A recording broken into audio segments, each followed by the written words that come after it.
So I got bored and decided to build myself a gaming PC just for the hell of it. I'm just joking, I can't afford to be doing shit like that all willy-nilly. Okay, here's the real reason. So a lot of you guys know that I've been using an eGPU with my MacBook Pro along with Apple's Boot Camp for Windows. So basically business on one OS and gaming on the other. So when I got an OS X update the other day and then went to switch to Windows to do some gaming, Windows was totally borked, and I wasn't about to spend an entire day again going through that whole throat-punching level of frustration setup process again. So I said, fuck it, I'm building myself a gaming PC, let's do this. So that's why we're all here today. And that being said, I think I picked a really well balanced mix of parts. I didn't go balls to the wall, but I didn't go full on budget build either. So for the motherboard, I went with an ASRock Z370M Pro 4. It's a bit of an older board, but it has pretty much everything I want and need for the time being, and most importantly, it allows me to do some overclocking in the future if I wanted to upgrade the CPU later. Which brings me to the CPU. Now, I chose to go with the Intel i5-8400. No, it's not overclockable, but at 3.8 gigahertz on all 6 cores, I still have quite a bit of headroom to play most AAA titles on max settings while paired with my EVGA GTX 1080 for the Win 2 card I saved after I replaced it with a Vega 56 in my eGPU. We'll get to frame rates and temperatures in a minute, so just keep your pants on for now. Now to cool the CPU, I went with the Cooler Master 212 Evo. It's older too, yes, but still a huge hit for a lot of air-cooled builds. And it's cheap as hell. For additional cooling, I'm just using the two 140mm Fantex brand case fans that came with the case. I simply just adjusted the front panel fan to line up with the CPU and that's it. For RAM, I picked up 16 gigs of 2400 MHz DDR4 from the Patriot Viper line. Budget friendly, but works great. Here's the kicker though. I actually originally grabbed some different RAM called T-Force Vulcan from Team Group. Never heard of them before, but long story short, while the system would boot and load Windows, I couldn't load any games for more than 30 seconds. It would just crash to the desktop with a graphics driver error. So I had a hunch, went with it, and popped over to Best Buy to pick up some Patriot RAM, threw that in the system, poof! Next thing you know, everything's working and I'm beating Ninja at Fortnite all day. It was amazing. You believe me, right?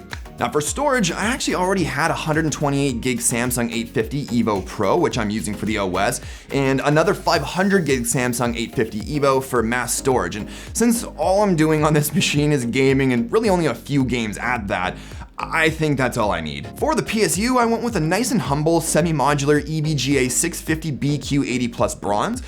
Gives me a bit of headroom for some light overclocking and potential expansion in the future. Now, I see tons of builds with so much RGB lighting.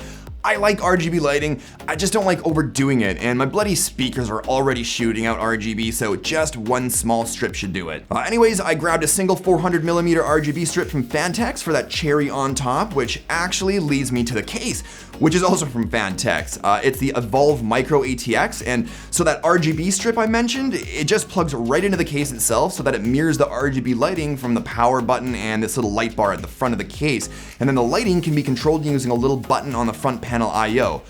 I like it. It's a pretty badass case. Glass panels on both sides and they swing open for super easy access. Lots of holes and such for cable management, which, I'm not the best at, but I think I did okay considering it's been a really, really long time since I've messed around with PC builds. Well, it's okay on the inside, but on the other side, it is what it is. So anyways, now that it's all built, crises avoided, and it's running perfectly, thank God, how does it perform? Pretty damn good. So at 1080p, 240 Hz, yes, 240, I'm in the middle of reviewing a gaming monitor from LG. Starting with Fortnite on epic settings, I'm getting an average of 140 to 150 FPS, with Overwatch on epic about 190 to 200 FPS. Yup. And Battlefield 1, I'm getting about 110 on average. I rarely saw GPU temps go above 65 degrees Celsius, and I don't think I ever saw CPU temps go above 55. All that being said, I'm about as happy as Kanye while staring at himself in the mirror, which is pretty goddamn happy. But looking back, if I were to change a few things, I maybe would have gone with some AIO liquid cooling, maybe some sweet braided extension cables, perhaps a fully modular PSU to go with those cables, and maybe even gone for an ITX build instead for that even smaller form factor. Oh, and I probably would have gotten the i5-8600 instead of the 8400. Yeah.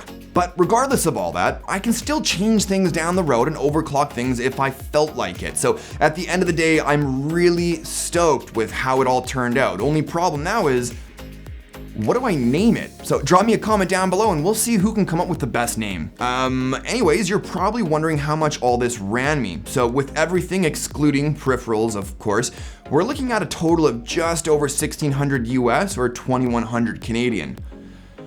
Pre-built systems aren't looking so bad now, are they? But that about does it for this one. Hopefully you liked the video. If you did, show me some love with that like button. And if you're new to my stuff, don't forget to hit that notification bell and subscribe so you don't miss out on new videos every week. But thanks as always for watching, and I'll talk to you all in the next one. Cheers.